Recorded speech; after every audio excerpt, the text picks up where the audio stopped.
Today we have a massive announcement, a partnership between newly reinstated Lucasfilm Games and Ubisoft.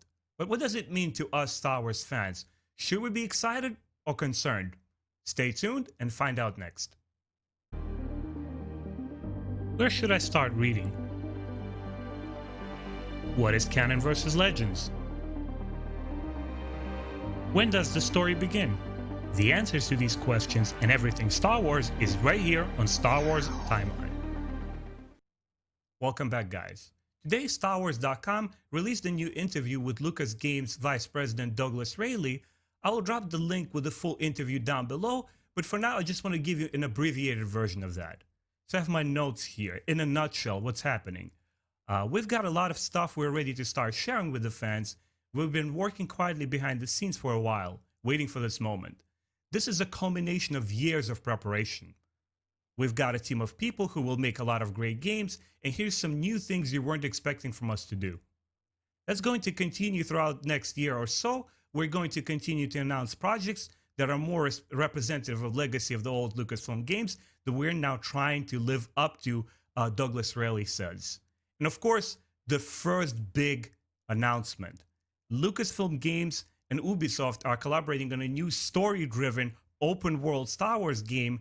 It's a genre long requested by fans. Looks like they're listening.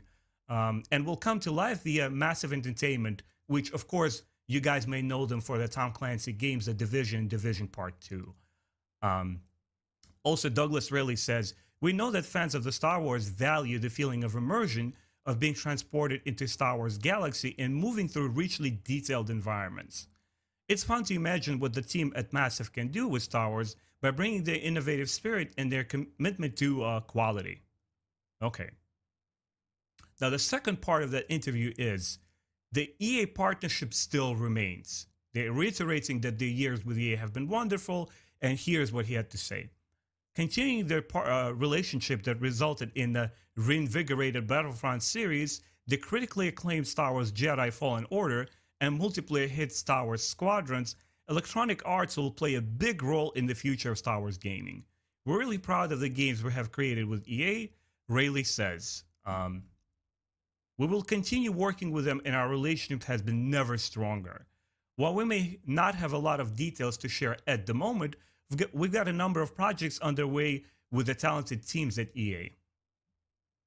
So, let me give you a couple of my thoughts and kind of break down and what I hope we can see in the future. This is my first takeaway from this article. Don't discard EA, guys.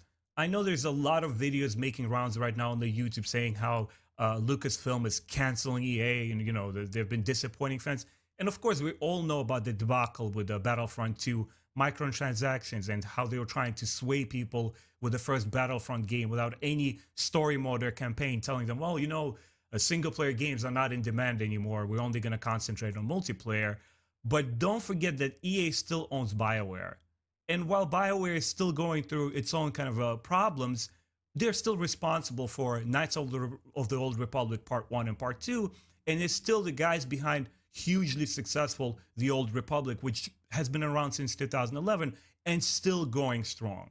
I would like to see some kind of a return to form and patch a relationship with fans in the way of maybe remasters of KOTOR Part 1 and Part 2 on modern day consoles, and potentially we'll see Part 3 as well. I mean, I love my first-person shooter Star Wars games. I love the Squadron games where you pilot the ships. But for me, the biggest draw to Star Wars universe has been in the shape of RPGs, you know, where meaningful and deep storylines with choices where you can become the good guy and the bad one, you can travel to different planets.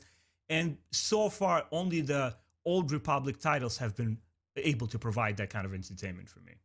EA started mending the relationship with us, the fans, by adding a full campaign mode to Battlefront 2. And over the years, all the additional maps and heroes and time periods that have added truly turned the game into something special. Next, we got Star Wars The Fallen Order. And in all of my years of gaming, I have not played a better Star Wars game.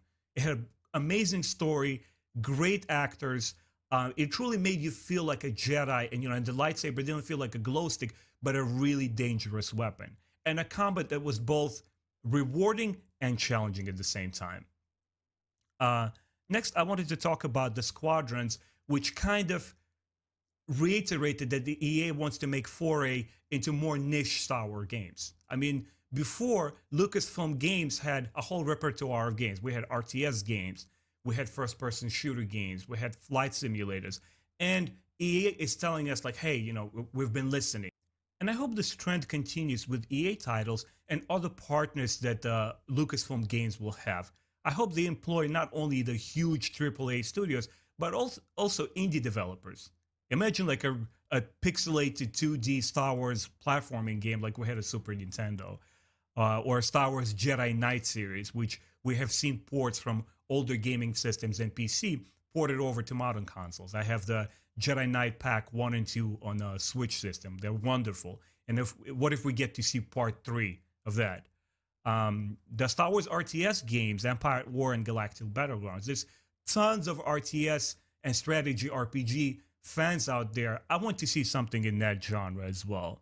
And maybe this is too much to ask for, but I know there's a huge fan base for the Force Unleashed and Shadows of the Empire, those titles that are based on the legend stories, which are not part of the current canon, but why not? I mean, it's interesting to see that Star Wars, The Old Republic, is still going strong.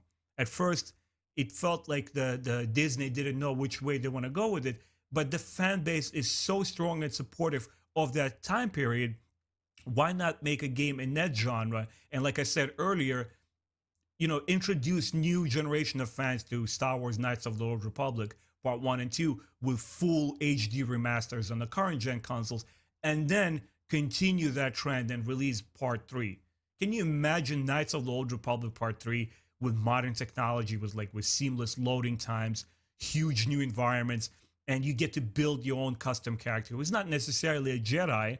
I mean, Jedi are wonderful and everything, but what if you get to play a smuggler or all sorts of characters that you can imagine in the Star Wars universe? In closing, I'd like to say this is a really exciting time to be a Star Wars fan, but honestly, the announcement has not been such a shocker for me. I knew that Lucasfilm Games will make a return in some shape or form. It's just impossible that their huge library of Star Wars and other titles that have created over the years would be just shelved forever. So I'm hoping that EA really listens attentively to what the fans want, and that Lucasfilm Games explores other options and works with indie developers as well as huge AAA studios to create a nice and diverse library of games. Don't just focus on shooter games because Call of Duty is popular. Squadrons was a good indicator. It's like, hey, maybe we will capture lesser audience, but overall build a library of games which Star Wars fans can come to and choose, and find the game for themselves. Thank you so much for watching. I appreciate your time. I hope you guys are as excited as I am about all of these new Star Wars announcements. If you enjoyed this video, please consider subscribing and supporting my channel. I'll see you next time.